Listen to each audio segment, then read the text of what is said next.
So let's dive right into this explainer and explore how traditional Chinese medicine actually maps the human body as this incredibly deeply interconnected ecosystem. If you've ever wondered how ancient medical philosophies view our physical form, well, you're in the exact right place. Today, we're zeroing in on a totally fundamental concept in TCM known as Shenti. We're going to break down exactly how the outer physical layers of our bodies are, quite literally, intrinsically linked to our deepest internal energies. To really understand our physical terrain, we're going to move logically from the outside in. We'll start by introducing the Shenti concept, then look at the outer protective layers, muscles and structural foundations, bones and kidney essence, the 5 yin viscera, and finally, how we go about healing the physical body. Section 1. Introducing the Shenti concept. What exactly is the physical body in TCM? We really have to establish first that in this ancient framework, your physical form is never just some mechanical object or a random collection of isolated parts. Shenti is defined as your tangible physical body, but it's very closely associated with the person or the self. Basically, it's everything that makes up your physical presence. But here's the kicker in TCM. This physical form acts as a direct outward reflection of your internal energy. You literally cannot separate the physical structure from the life force that animates it. They're a package deal. Moving right along to Section 2. The outer protective layers, skin and hair. Let's take a look at your immediate outer layers. Now, while both your skin and your hair exist on the outside, obviously, they actually interface with the world in very different ways. On one hand, we have the skin. And just like in Western anatomy, TCM totally recognizes this as your armor. It's the body's absolute largest organ, right? It's responsible for protecting us against external pathogens, regulating our temperature, and of course, facilitating all that sensory perception. But then, on the other hand, we have hair. And TCM views hair as this visible barometer for your invisible health. Its health and outward appearance are seen as being entirely influenced by your internal nourishment. So what's really fascinating here is how these external features act as a map to your internal systems. If you look at the skin, it connects directly to the lung organ system. Because of this, skin conditions like, say, a sudden bout of dryness or random breakouts, well, they aren't just surface-level issues. They can actually act as these vital little clues pointing to imbalances in your lung qi or your blood. And then there's your hair, which totally relies on deep internal factors. The condition of your hair gives us a direct window into the state of your blood and your kidney jing, or essence. That essence is absolutely essential for nourishing your hair follicles. So if your hair is suddenly thinning or looking dull, it might just be revealing depleted blood or kidney qi. Next up, Section 3, Muscles and Structural Foundations, the wood element. Rather than just viewing your muscle fibers as purely mechanical tissues, like cables on a pulley, TCM views this entire system through a much wider, more organic lens. Yes, muscles are a huge part of the physical body, but here's the twist. They're governed by the liver and are directly associated with the wood element. Think about how wood behaves in nature. A tree branch needs to be incredibly strong, for sure, but it also has to be highly flexible so it doesn't just snap in a strong wind.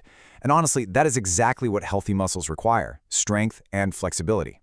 And this brilliantly illustrates this sort of cause and effect relationship, where a disrupted inner element directly translates into a physical manifestation. Just look at how this flows.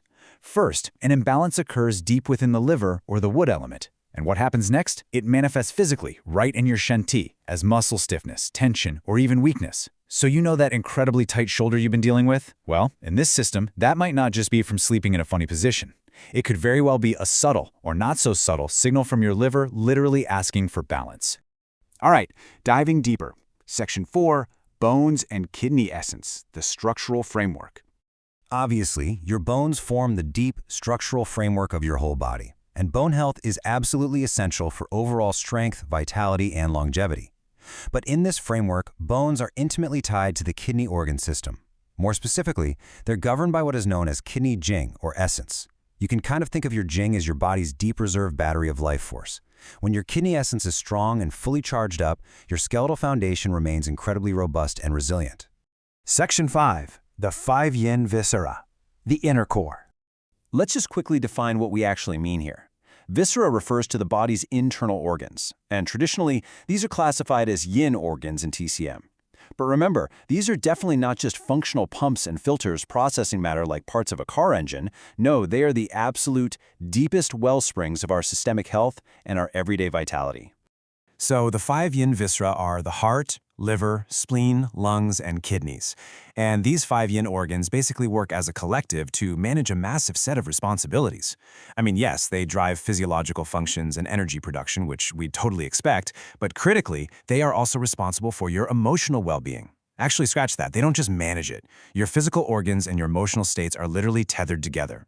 The health of these core organs constantly radiates outward, directly affecting your bones, your muscles, your skin, and your hair. The whole shebang. So having mapped out all these different terrains, from the very surface of the skin all the way down to the depths of the yin viscera, we really have to ask the million-dollar question. How does this ancient philosophy actually translate into real-world healing today? Like, how does a practitioner utilize this incredibly interconnected map of the Shenti Yanmai in practice? Which brings us perfectly to Section 6, healing the physical body, tying it all together. This synthesis really shows how a TCM practitioner functions almost like a diagnostic detective. They read the physical Shenti components to treat the energetic root. If someone walks in with chronic skin issues, the practitioner is immediately going to look to the lungs and the balance of qi and blood. If a patient comes in complaining of chronic muscle tension, well, the practitioner turns their attention to the liver and the wood element. And if there's bone weakness, they're going to focus on nourishing the kidneys and that Jing essence we talked about. The physical symptom you're experiencing is literally just the messenger. As our source material beautifully puts it, by understanding the composition and functions of Shenti, TCM practitioners can assess and address imbalances within the physical body to promote health and well-being. Ultimately, the Shenti is a roadmap.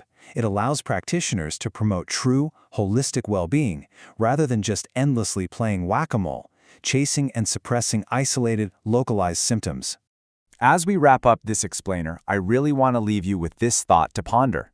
If your physical body truly is this massively interconnected ecosystem, if your hair reflects your essence, your muscles reflect your wood element, and your skin reflects your lungs, what on earth are your everyday symptoms trying to tell you about your own inner balance? Are you truly listening to what the outer layers of your body are whispering about your inner core? Take a little moment today to check in with your own Shenti. You might be surprised by what it's saying.